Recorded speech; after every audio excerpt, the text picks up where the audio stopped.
This number line model is also powerful when you start thinking about it as a double number line and exploring equivalence, because you can write one expression on the top of the number line and one expression on the bottom and explore whether they're equivalent or not.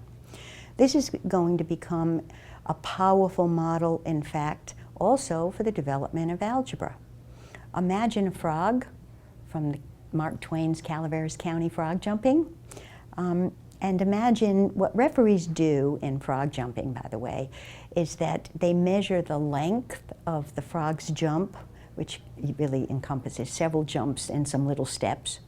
They mark it and they measure it in a unit called the frog step.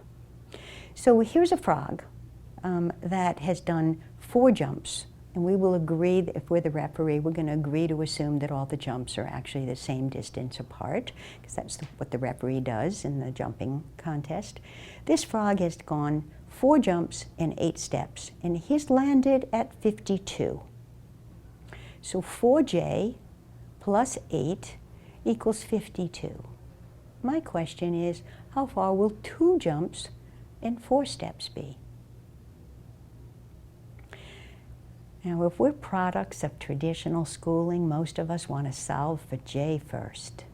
This means we have to say to ourselves, whatever you do to one side, you have to do to the other side, so we better start by subtracting 8 to both sides of this equation.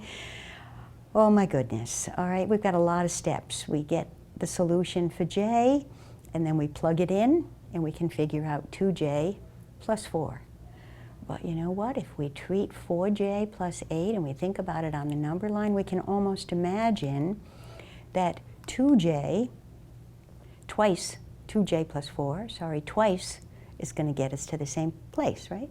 So we already know that if 4j plus 8 is 52, then 2j plus 4 is half the way. Right? This is treating an algebraic expression as an object and really deeply understanding equivalence and how we can substitute and exchange.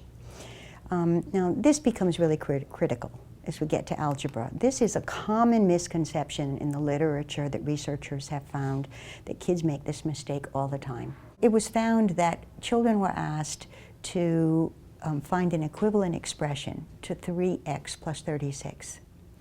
And the large majority of people wrote x equals 12.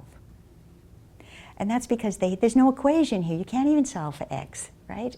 And it's calling for an equivalent expression. So the correct answer would be 3 times x plus 12. That would be an equivalent expression, 2 objects that are interchangeable.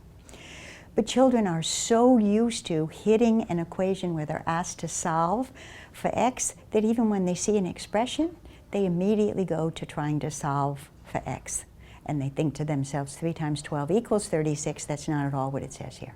This is really critical because this development of being able to treat an algebraic expression as an object and substitute and exchange and actually look at relationships on a double number line.